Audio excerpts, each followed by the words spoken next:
In 1874, in New York City, the story goes that people would go into bars and they'd be drinking, and someone would come in and they would say to this person as a prank, hey, there's someone going around the city to different bars telling falsehoods about you, and his name is Tom Collins. And people would go and they'd start searching for this Tom Collins person. The funniest thing about this is falsehoods. The fact that people used to say telling falsehoods about you, that just cracked me up right off the bat when I was reading about the Tom Collins. But can you imagine someone chasing someone through a city as big as New York, actually caring that much about it to go searching at different bars to try and find this Tom Collins? That is fascinating to me. That is so funny. It's Yep. the modern day like fake news.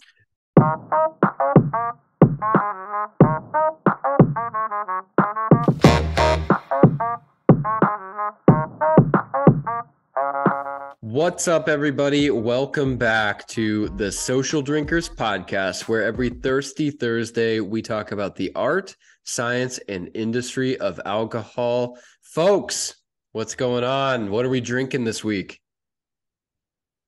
Kate, I'm going to have to take a second to get my drink, so show yours.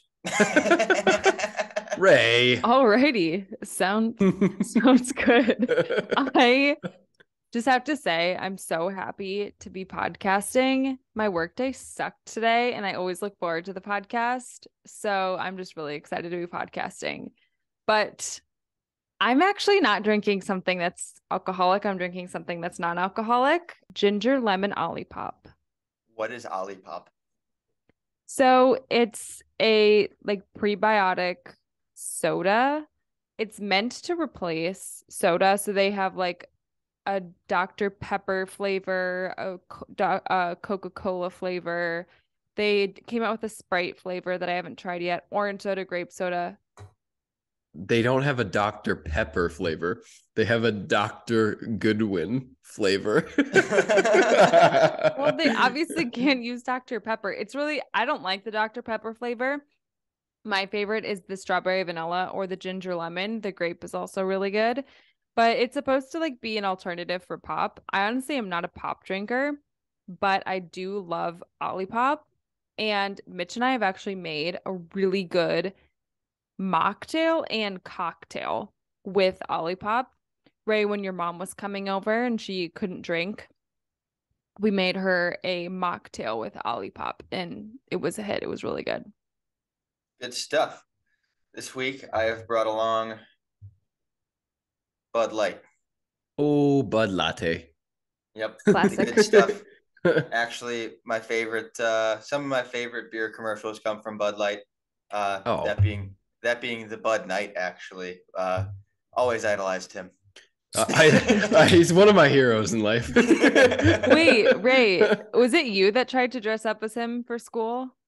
Not for school, for Halloween. Oh, for Halloween. Yeah, in high school though, right? Yeah. Yeah. Well, wasn't there a problem with that? You couldn't be the Bud Knight or something? Yeah, I couldn't wear it to school. So instead I wore regular clothes to school. How is it? They must have changed, or they must have just not cared as much when I was in school, because when I was in high school, someone was Captain Morgan. So really? Yeah. So why can't you be the Bud Knight? Because that's just a pirate. No. He said, I'm Captain Morgan, and entered the competition for the costumes. Well, that's dope. Yeah. Sick. But you should be able to be the Bud Knight then. Probably because I shouldn't be running around school with like 14 empty 30 racks taped to my body. Fair. Probably not. Did the Bud Knight have a sword? Yeah. Yeah, you probably shouldn't have a sword at school either. Cardboard sword. Oh, man, that's funny. I am still sipping on this Ohio City oatmeal stout. It is fantastic. I'm a huge fan. I know first time I brought it out, I said how much I like stouts, but the more I drink it, the more I like it. It's fair. Yeah, I'm Great Lakes Brewing. Not for everybody, like I said, kind of hoppy, but I like that kind of hoppy flavor. And man, it's a great one. But all right, enough ranting about what we're drinking. I also, Kate, I am excited as well when we get to the podcast. Nothing's better than bantering with you fools on this thing about alcohol. It is So the best. fun. Yep, pretty fun. So what's everyone got this week? What kind of topics have we brought? I've got some interesting ones, so we'll see if you guys can keep up. I have something from a previous episode, Mitchell. Oh man, what? I have brought along the history of the milkshake. Oh yes. And where it originated. Oh, tell us. So the milkshake, it did originate as a whiskey-based eggnog type drink, and it was frequently used as a tonic. Okay. And with the creation of ice cream, the whiskey took a dip out of the milkshake, and chocolate, strawberry, and vanilla syrups made their way in. Interesting. For those listening that don't know what a tonic is, Ray, tonic. It is a medicine, essentially. There we go. And I did dive into what the heck they used these milkshakes for, and there was absolutely no answer. So I'm going to go ahead and assume that it was a painkiller because it was whiskey-based alcoholic drink. So it was used them for. It was probably a painkiller. Back then, they used to use elixirs and tonics to treat psychosis, which I'm laughing because can you imagine nowadays if you were going nuts and the doctor was like, here, drink some whiskey, it'll make you better. I don't think that would be a very good idea. But back in the day, hey, they thought lobotomies were a good idea. They thought whiskey as medicine was a good idea. And I will say, when you have a sore throat, a good whiskey shot really does the trick. But how interesting that milkshakes.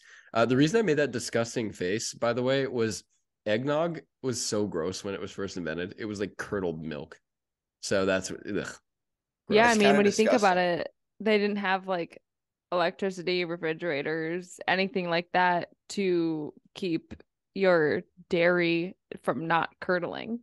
Well, if I'm not mistaken, Ray, that was a big thing with the milkshake too, right? Was the invention of the blender. Didn't a huge blender company, Hamilton Beach or something like that, came out with their first blender or whatever, and then didn't that change the milkshake game? So I'm not exactly sure. Actually, you know what? You are right. I looking back through my notes here because that was a good question. I mean, hey, and, got notes. It was Hamilton Beach. Okay. And that was a huge industry changing for milkshake changing invention, because that's how they were able to use ice cream in the shake, because obviously you can't blend a milkshake with a spoon. Yeah. If you've never Blender's tried it, key. as you say, if you've never tried to do that, you know what, if you can, more power to you, but you can't. Now, follow-up question. Yes. Have either of you ever had a beer milkshake? I have not. Okay. I cannot drink many beers, so none of the gluten-free beers that would suit a milkshake, I don't think would work. So no.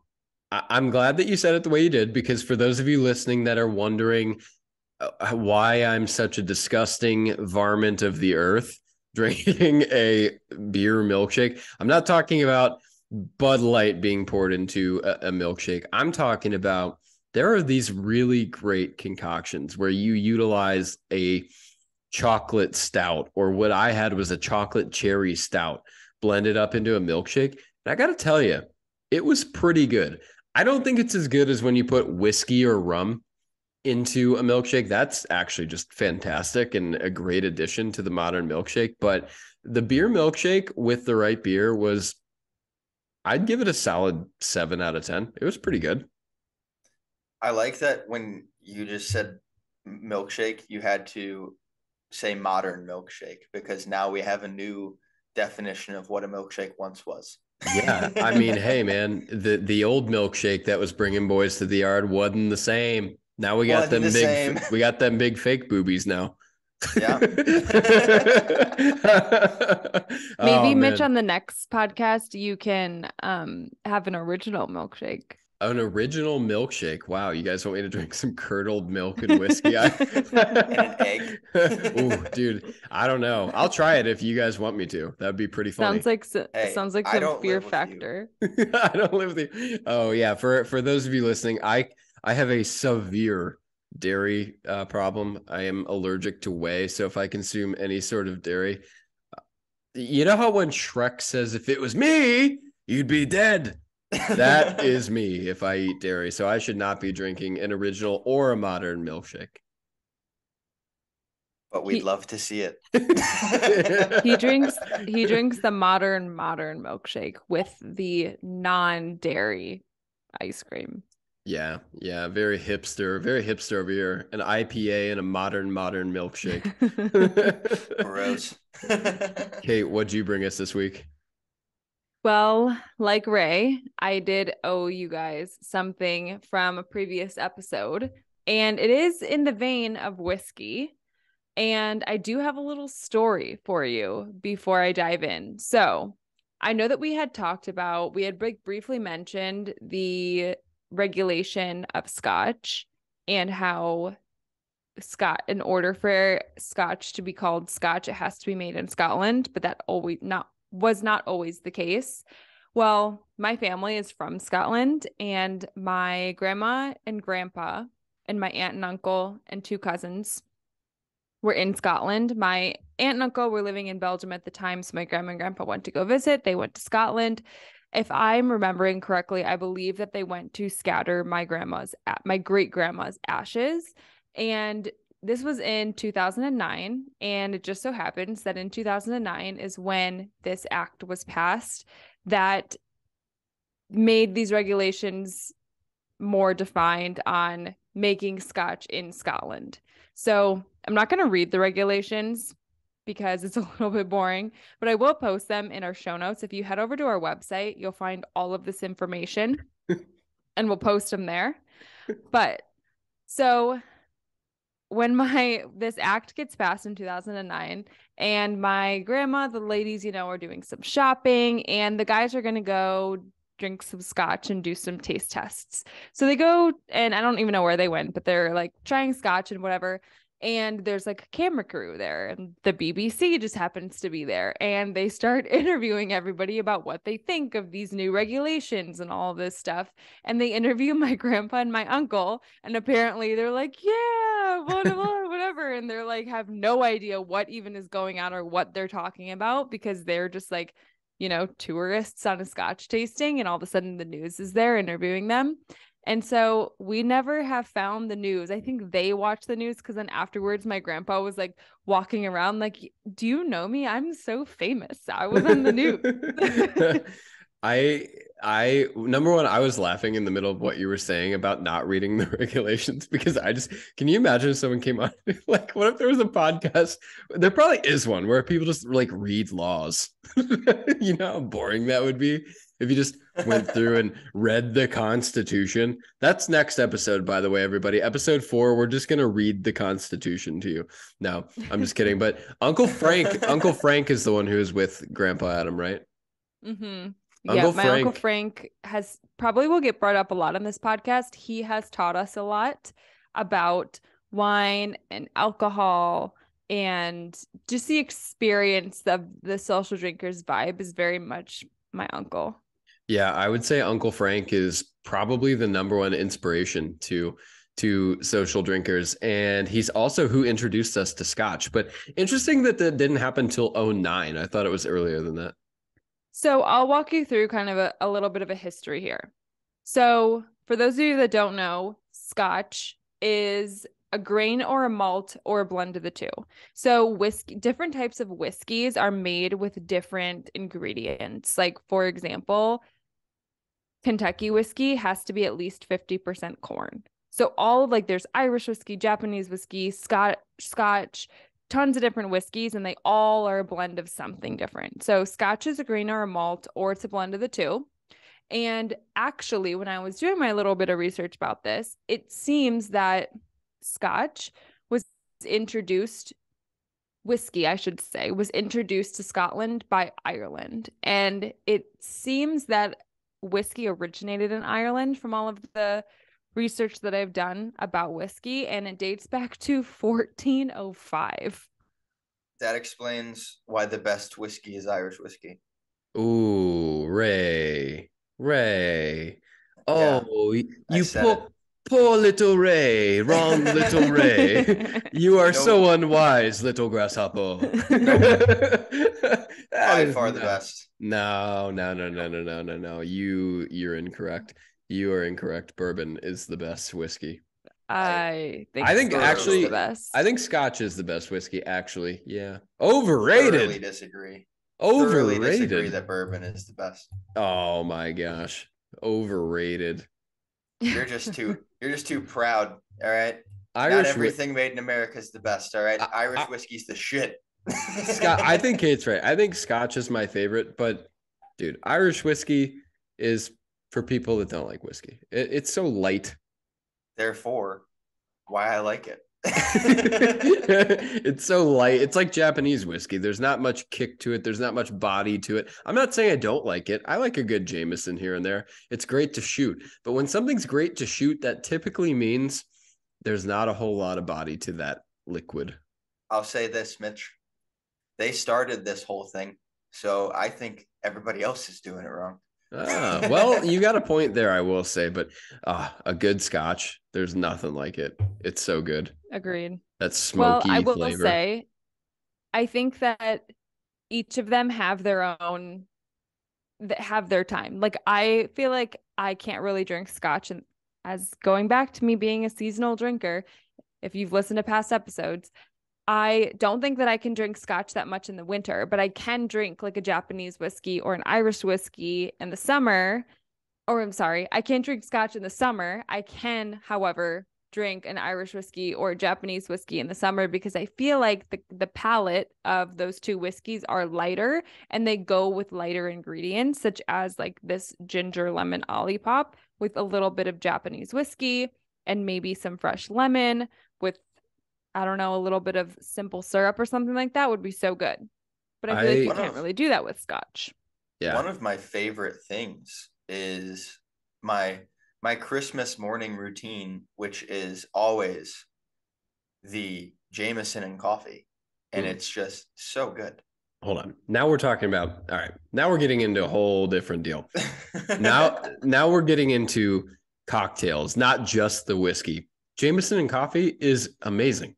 That's how it should be. Irish whiskey, which Kate made an original Irish whiskey on St. Patrick's Day, the original recipe, which she found, and it was phenomenal. You said Irish whiskey. He meant Irish coffee. Yep, you got me. You got me. Irish coffee. Thank you for the correction, sir. But I had to correct you about which whiskey was best. You had to correct me about Irish coffee. It all works out. Yeah, it evens out in the end. Oh my gosh. Let me get back to it because we're now on a tangent. So, in the 1600s, the Scottish Parliament began taxing spirits, which caused a lot of these folks to go outside of Scotland to purchase their alcohol, as you do if you can get something cheaper in a different state and you like live on the state line. Maybe you'll head over to Michigan and grab your alcohol because it's cheaper. So that's essentially what happened. So they decided, we're losing so much money. We have to put these laws in place. And so they put an Excess Act in place where they eased up their restrictions on legal distillers. It still didn't really solve the issue. And so another act was passed. They kind of essentially kept, adding to these different acts around Scotch to really get down to the root of the problem with what was going on, them keeping this liquor inside of their country. And so now, present day, there are a lot of regulations around Scotch, some of them being like, it can only be called Scotch if it's made in Scotland. It has to be made with water in Scotland. You can't like import some water from Australia in some tubs and like make your whiskey with it. It has to be straight from Scotland. So there's a lot of regulations like that. Like I said, I'll post them in the show notes. But that's essentially the history behind it without going into too much detail about exactly what happened. Yeah, it's fascinating that Scotch was so much of Scotland's GDP that they had to regulate you could only make it in Scotland. That's amazing. I mean, Can you imagine if we were like, beer is so much of our economic impact that you can only make beer in America. Nobody else can make beer, even though we didn't even invent beer. But I mean, it would just be like that. It's pretty funny. Have you guys Have you guys ever had a Tom Collins? I have not. Maybe. I What is think it? I think you and I had a Tom Collins maybe in Miami. I've only ever had one, and I think that's where we had it. A Tom Collins, for those of you listening who don't know, is gin, simple syrup, lemon juice, and club soda served in a Tom Collins glass, which is like a tall cylindrical glass. You've definitely seen one. You get them at Like a like Steak and highball? Shake. Yeah, like a highball. That exactly like a highball. That's what it is. Um, so served a highball glass. Yikes! I am just off right now with my talking. But do you guys have you ever read into how the Tom Collins was originated, where it comes from? I actually do know a little bit about the story, but I don't want to send any spoilers out there. Okay, so as with every cocktail story, the truth of this is up for debate, but it's my favorite origination story of the Tom Collins, so it's the one I'm gonna believe. Damn it! So basically, in 1874, in New York City, the story goes that people would go into bars and they'd be drinking, and someone would come in and they would say to this person as a prank, "Hey, there's someone going around the city to different bars telling falsehoods about you, and his name is Tom Collins." And people would go and they'd start searching for this Tom Collins person. The funniest thing about this is falsehoods. The fact that people used to say telling falsehoods about you, that just cracked me up right off the bat when I was reading about the Tom Collins. But can you imagine someone chasing someone through a city as big as New York, actually caring that much about it to go searching at different bars to try and find this Tom Collins? That is fascinating to me. That is so funny.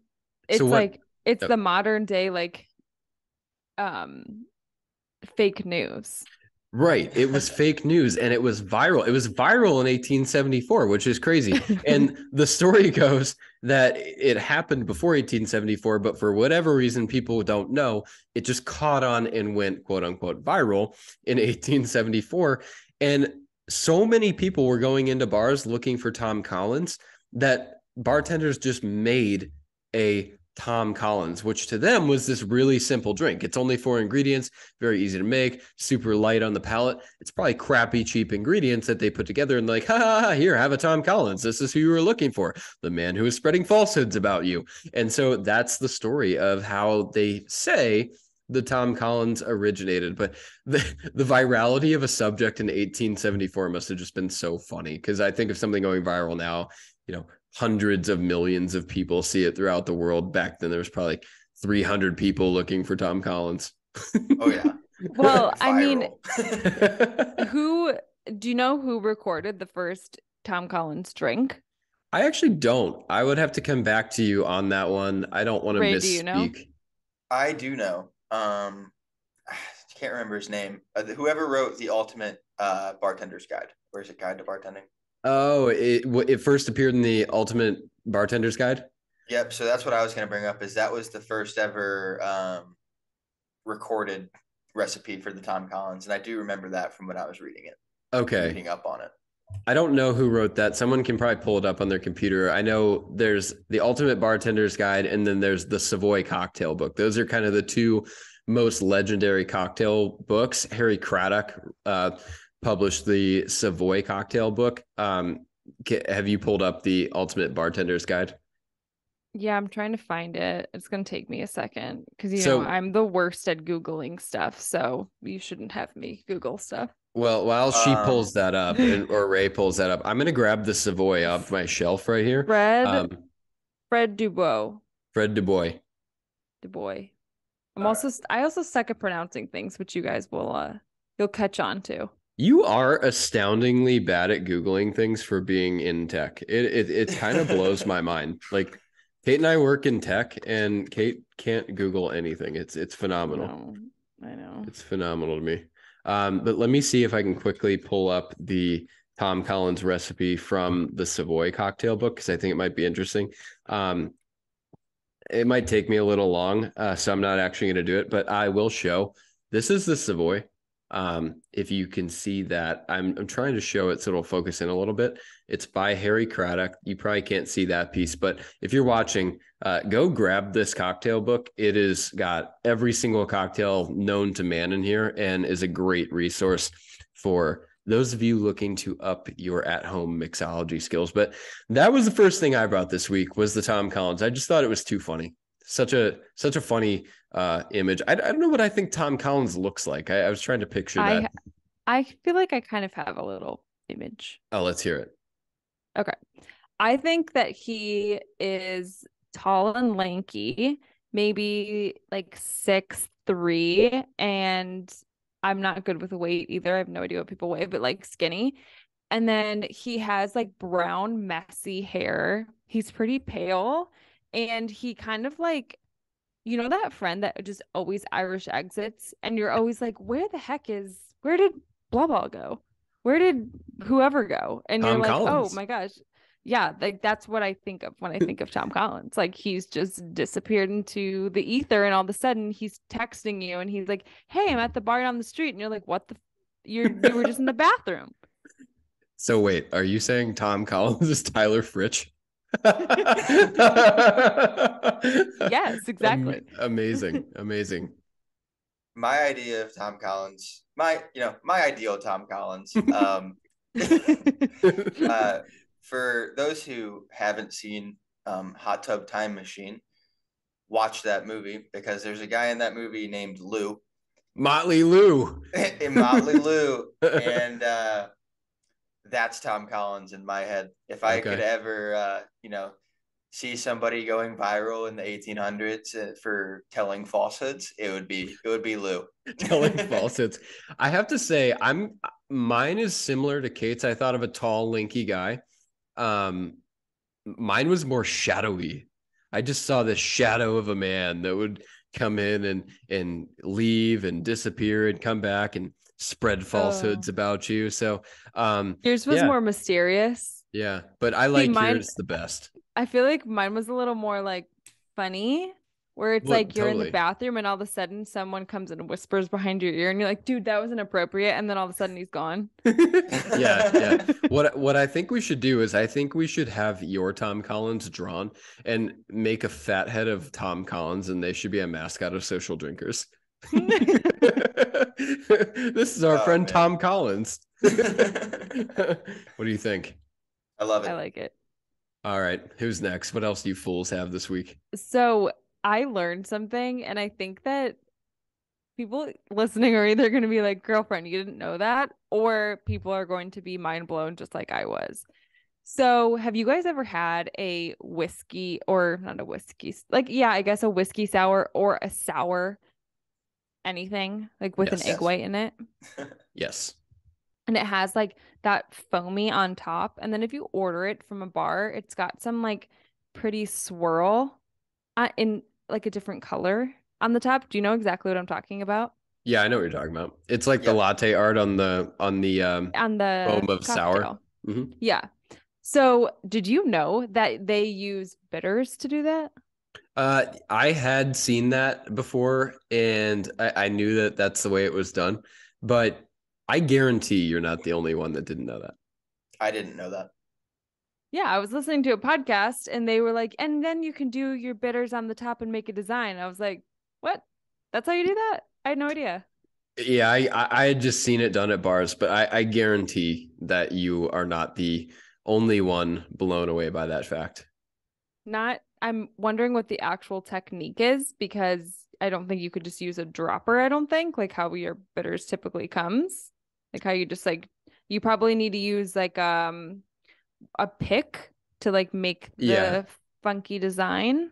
Well, I think that's what you do. And out there, if you're listening and you've done this before, you know how it works. Correct me if I'm wrong, because I could be far off, but I think you drop them and then you take a pick and you can make your design by moving them throughout the foam. But no, I guarantee that you're not the only one. I brought one more thing that I think will be a fun way to kind of head on out of here. Before you dive into that, I was just going to say, I think that, so a sour is a super easy drink to make. And if you have bitters, and I think if you make cocktails at home, bitters should just be part of your cocktail bar. That would be something super fun to do with your friends or as a date night, and make each other a sour and then do different designs and see like who has the best design. Dang, look at you go. That is a good date night or a friends giving thing.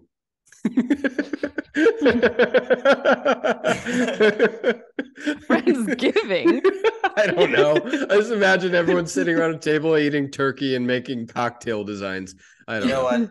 I see that with our friends going extremely poorly. Oh, I think it would go extremely well. Who can draw the most inappropriate bitters design? Go! The winner gets to drink all the sours. Yeah, there you go.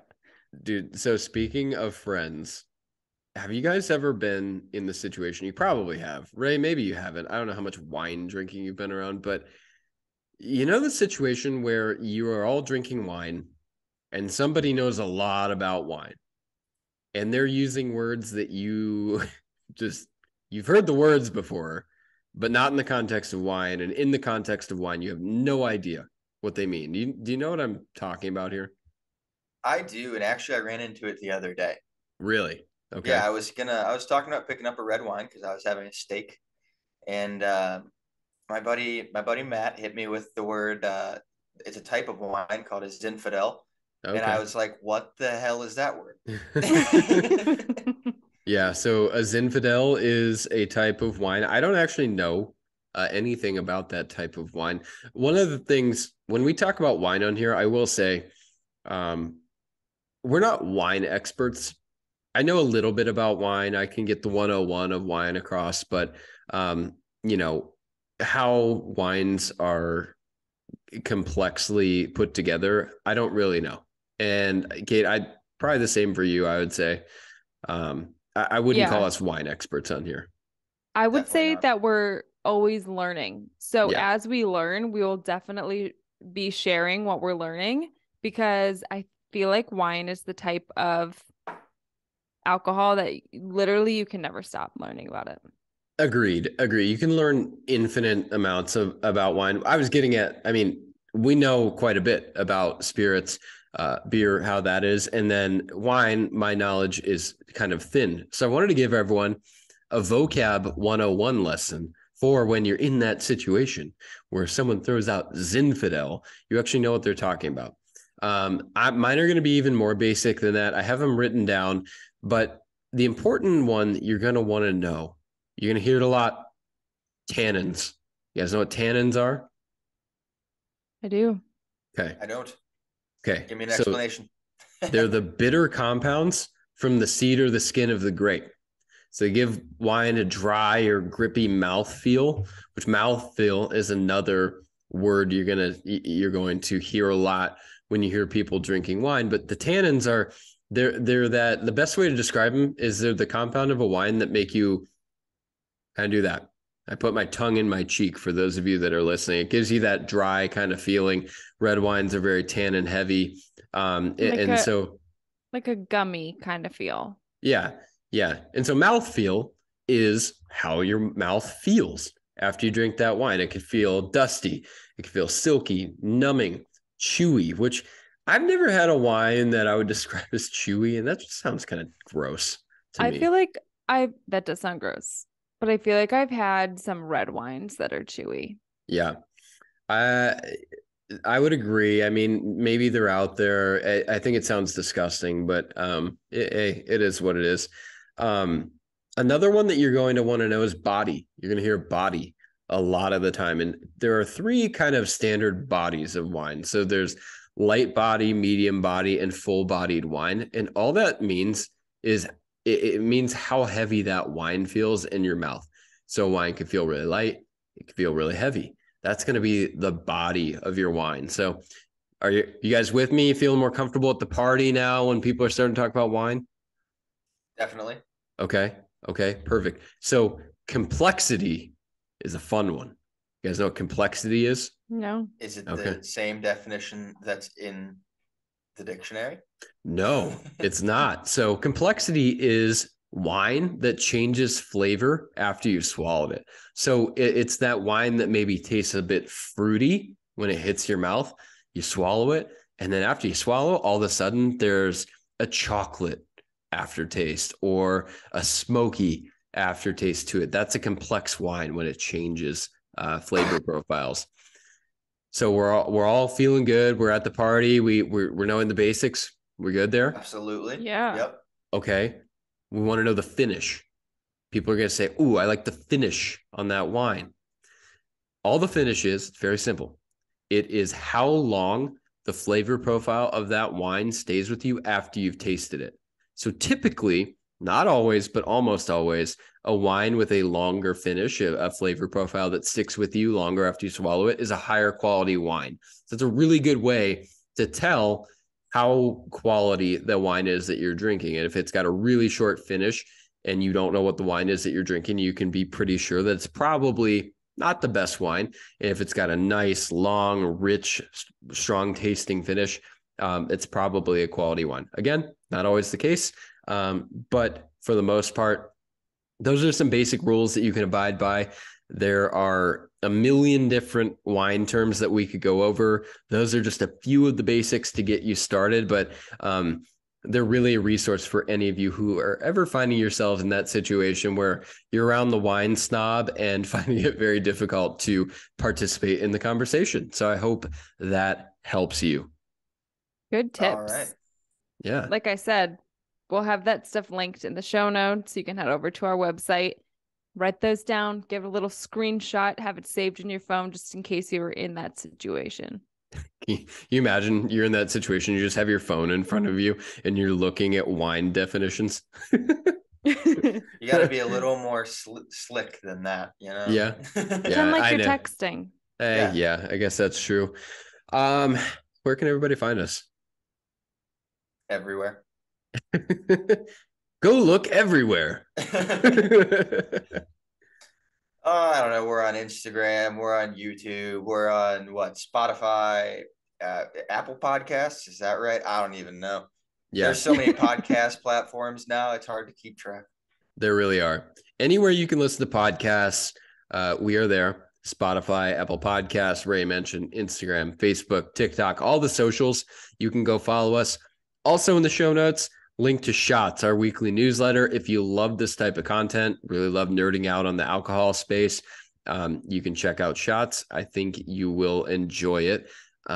Kate, am I missing anything? You're the person that keeps us organized. If Ray and I had this podcast, it'd be 3 hours long of just telling stories. Yeah, I think that's it. So you can watch this on YouTube. You can listen to it on podcast apps. And then, yeah, we are Social Drinkers on all the social media platforms. Everything will be linked below, so you don't have to write this down. And cheers. Thanks for listening. Cheers. Cheers.